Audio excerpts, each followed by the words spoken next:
Hello बच्चों, चलिए प्रश्न को पढ़ते हैं। सक्रिय मात्रा को परिभाषित करो। क्या लिखा है बच्चों? सक्रिय मात्रा या सक्रिय द्रव्यमान एक ही होता है बच्चों। तो क्या लिखा है? सक्रिय मात्रा या हम समझ सक्रिय द्रव्यमान को परिभाषित करो।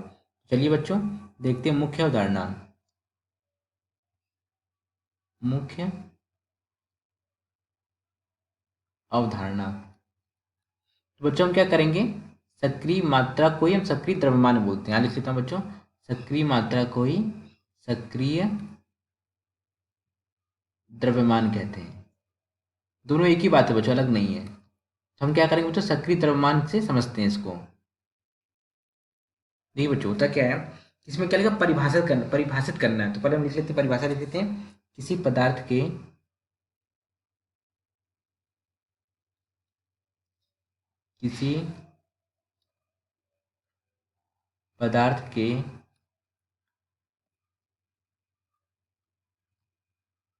सक्रिय द्रव्यमान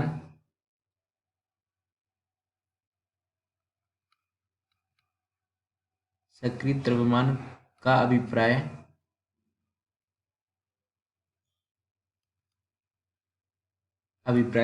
उसकी मूलर सांद्रता से होता है। मतलब अभिप्राय प्रायः उसकी मूलर सांद्रता से होता है। मूलर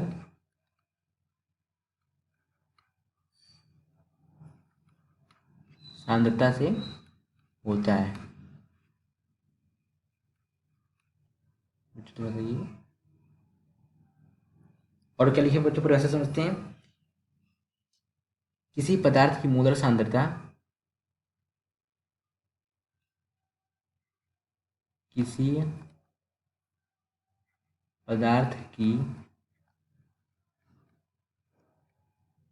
मूलर सांद्रता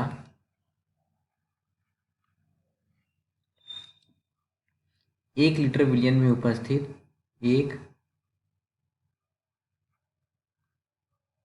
लीटर विलयन 1 लीटर विलयन में उपस्थित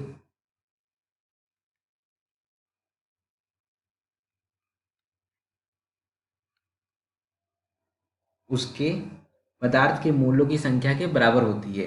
किसी पदार्थ की मोलर सांद्रता 1 लीटर विलयन में उपस्थित उस पदार्थ के मोलों की संख्या के बराबर होती है। उस पदार्थ के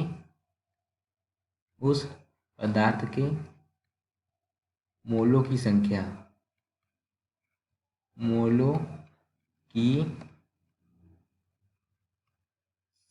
के बराबर होती है।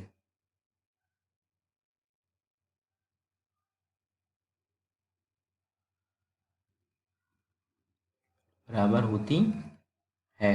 अब इसका बच्चों को लिख लेते हैं। किसी पदार्थ का सक्रिय द्रव्यमान किसके बराबर होगा? यहाँ पे लिख लेते हैं। किसी पदार्थ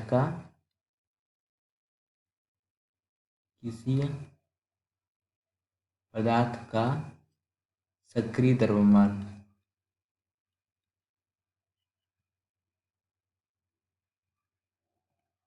किसके बराबर होगा? ये बराबर होगा हमारे, इसे बच्ची थोड़ा सा ये किसके बराबर होगा? ये होगा हमारे पदार्थ की मोलर सांद्रता। मैंने बताया ना बच्चों, किसी पदार्थ का सक्रिय द्रव्यमान किसके बराबर होगा? पदार्थ की मोलर सांद्रता। पदार्थ की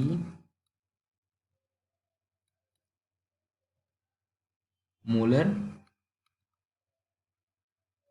सांद्रता। पदार्थ की मोलर सांद्रता के बराबर क्या होता है? पदार्थ के मोलों की संख्या बटे लीटर में पूर्ण आयतन।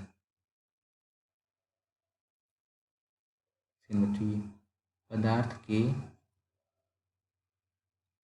मोलों की संख्या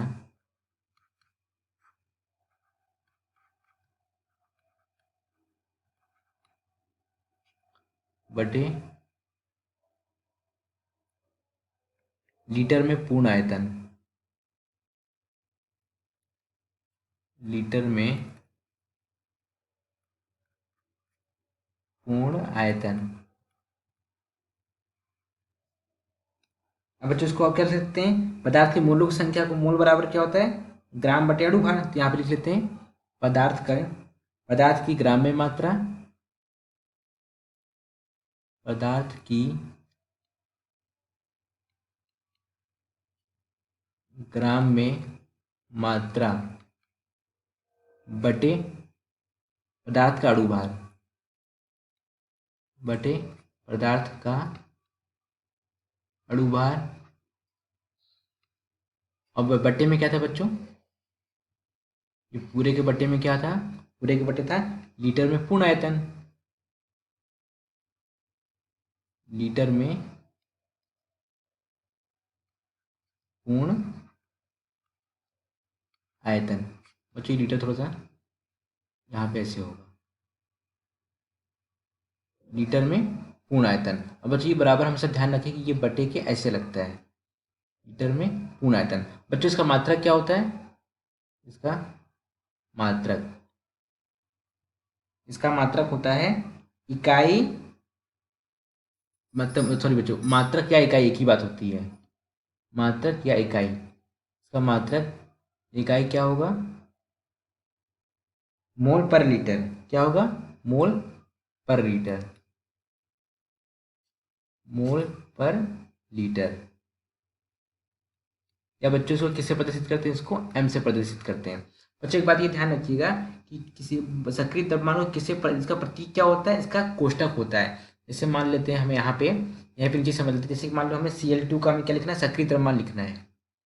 Cl2 का हमें क्या करना है, सक्रिय द्रव्यमान। तो कैसे लिखेंगे, ये बड़े कोष्टक में इसको बंद कर देंगे और ये क्या हो जाएगा बच्चों हमारा Cl2 का सक्रिय द्रव्यमान। या बच्चों किसी का भी हमें द्रव्यमान लिखना हो, मान लो हमें एक का सक्रिय द्रव्यमान लिखना है, इसको बड़े कोष्टक में बंद कर देंगे।